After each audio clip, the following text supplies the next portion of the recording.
Tonight's story on the Twilight Zone is somewhat unique and calls for a different kind of introduction. This, as you may recognize, is a maintenance service elevator, still in operation, waiting for you. We invite you, if you dare, to step aboard, because in tonight's episode, you are the star. And this elevator travels directly to the Twilight Zone.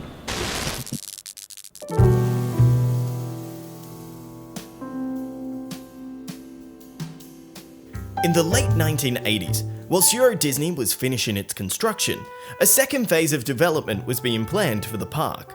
This included expanding on the Frontierland concept, which, unlike other iterations around the world, already had an overarching story connecting the attractions. Disney wanted to expand upon this, and at this stage had been experimenting with the idea of a free-fall type ride at their parks, and Euro Disney seemed like the perfect location. Imagineers conceptualized a roller coaster that would take you around an area known as Geyser Mountain, just beyond the Phantom Manor. Though the unique twist in this experience was that the roller coaster train would travel through a mountain, get caught in a geyser, which caused the train to detach from the track before bursting it out the top of a mountain and then landing it back on the tracks below, all whilst water jets would hide the elaborate freefall mechanism.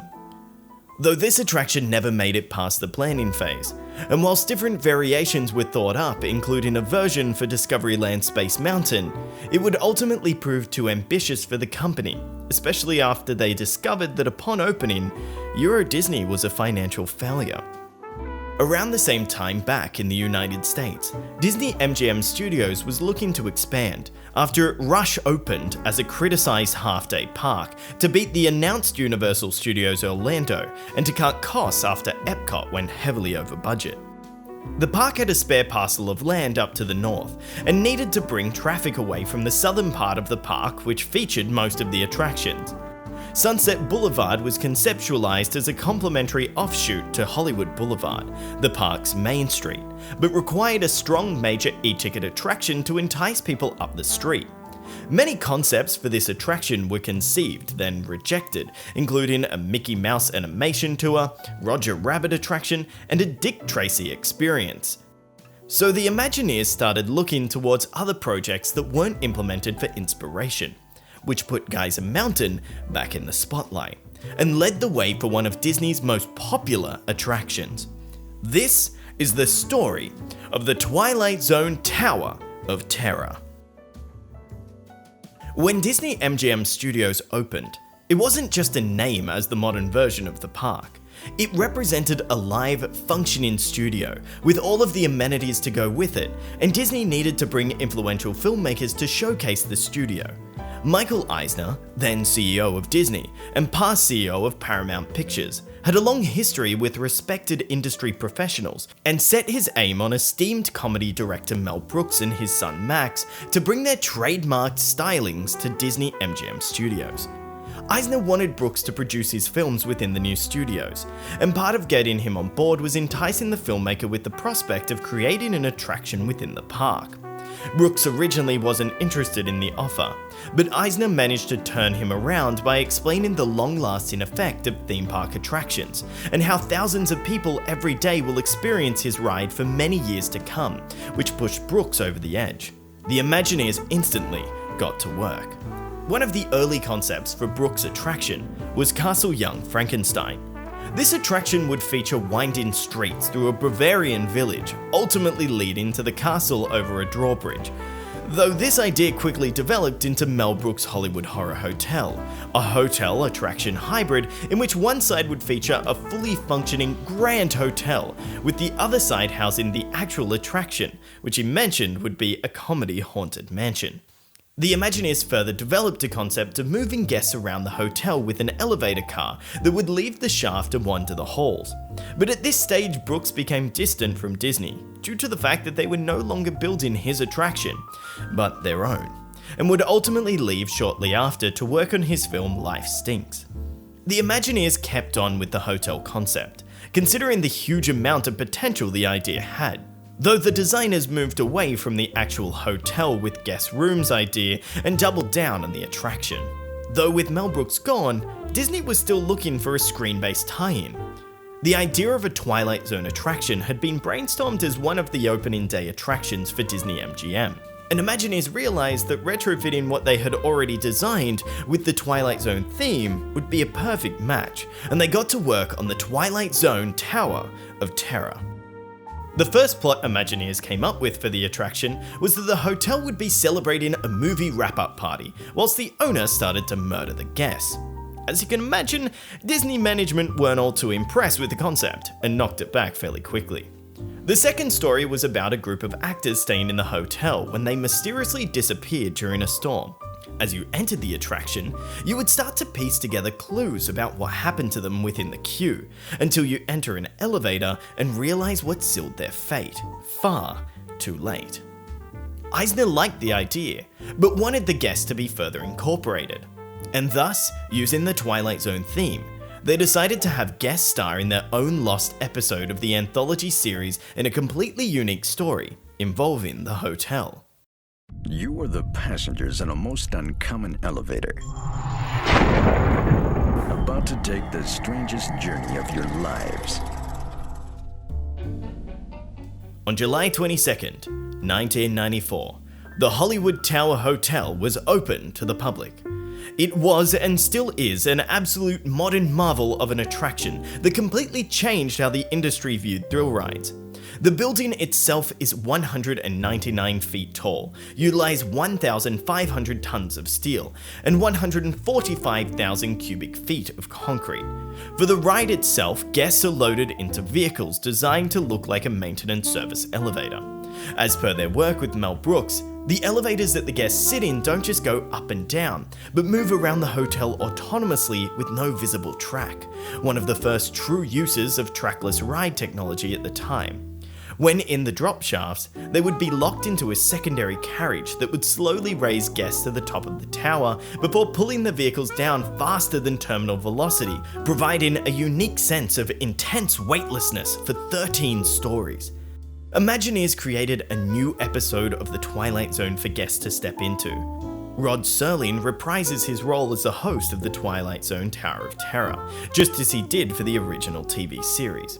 But sadly, Serling passed away in 1975, and Disney only started planning this attraction in the late 90s, so how is this possible? The iconic voice that you hear through the attraction is not Rod Serling, but Mark Silverman, a voice actor who received permission to impersonate the late actor by Serling's widow. To make it appear as if Serling was hosting, Imagineers used a clip from an episode called It's a Good Life and superimposed the actor's movement in front of the service elevator. They designed the script for the attraction in such a way that they could utilize the original script for the episode, and then cut away at the precise time that the script changes to their new original version. The attraction is rich with attention to details such as this, which is one of the many reasons as to why it's so highly regarded, even winning the Golden Ticket Award for the world's best dark ride for the last 3 years. Simple additions such as an uneven surface leading up to the tower to provide a sense of unease, a single man in one of the windows at the back of the hotel, and multiple Twilight Zone references scattered throughout the ride increase that attention to detail that riders adore. The lobby was designed to look as if everybody just up and left in a moment, which it effectively conveys. Disney also discovered early on that the ride system they implemented would allow for adjustments of the drop sequence beyond just the original profile, which meant that the attraction could be regularly updated to improve the guest experience. I'm an important person. What kind of establishment are you running here? I can't believe this. Hey! Can you tell me where the pool is? Can you tell me where the gift shop is? In the late 90s across the country, Disneyland was looking to expand its offerings to accommodate the growing crowds, and the popularity of the Twilight Zone Tower of Terror over at Walt Disney World made it a tempting addition to the park. Though the design of the attraction wouldn't suit the fantastical atmosphere of the rest of Disneyland, as it was designed to emulate the atmosphere of Hollywood, so Imagineers turned back to their original Geyser Mountain idea for inspiration. This time around, they decided to move away from the original roller coaster concept and bring the experience closer towards the Tower of Terror. As intended, the ride would be featured in Frontierland, and they conceptualized a facade that matched the area.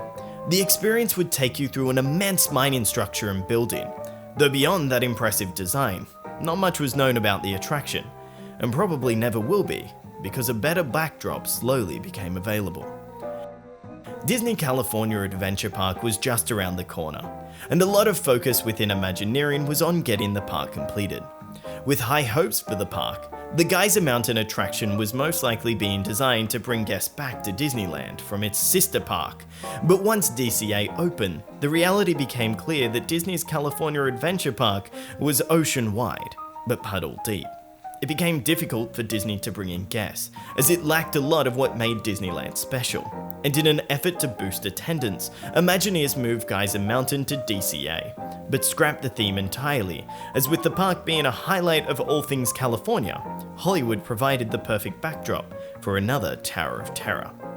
However, this time around the attraction was smaller. The Californian Twilight Zone Tower of Terror now featured 3 drop shafts instead of 2, but took away the 4th dimension room and the autonomous moving vehicles. The queue was almost entirely reserved to the inside of the building, and theming was slightly adjusted to suit the Californian backdrop. For many fans, this attraction was a downgrade, but it helped resurrect the struggling theme park and turned it into a must-visit destination. On January 3rd, 2017, the Twilight Zone Tower of Terror at Disney's California Adventure closed for refurbishment to receive an entirely new theme of Guardians of the Galaxy Mission Breakout. Reactions to this announcement were mixed to this change, as many saw the updated facade as being ugly and uninspired, and worried that the ride experience would reflect that. However, critics and guests all seem to agree that the experience is enjoyable, and a great reworking of the Tower of Terror concept, though most still prefer the original Disney World version. Tokyo Disney Sea received their own completely original version of the Tower of Terror in 2006, and many saw this as the end of the Twilight Zone series of attractions around the world. The Twilight Zone theme still remains in the original Disney's Hollywood Studios and Disney Studios Paris, but rumors exist that perhaps the theme does not have long, especially with Galaxy's Edge around the corner at these parks. Whilst the Tower of Terror continues to be a staple Disney attraction, I'd be excited to see the original unique iterations utilized in one of the resorts that is yet to receive the attraction. Grizzly Gulch at Hong Kong Disneyland would suit the original tower design for Geyser Mountain that they made for Frontierland at Disneyland in California. And it would give the park another great attraction to entice guests in. The Twilight Zone Tower of Terror is regarded as one of the best rides in the world. It was so good that Disney saw the need to replicate the experience 3 other times around the world. Its ambition and scope leaves it as an attraction that we may not see built ever again, as Disney appears to be moving away from large looming facades to smaller, refined and controlled experiences. And even when Disney does build something large nowadays, they usually just slap a box over it and paint it blue. I'm Dominic. Thanks for watching, liking and subscribing to ReviewTyme.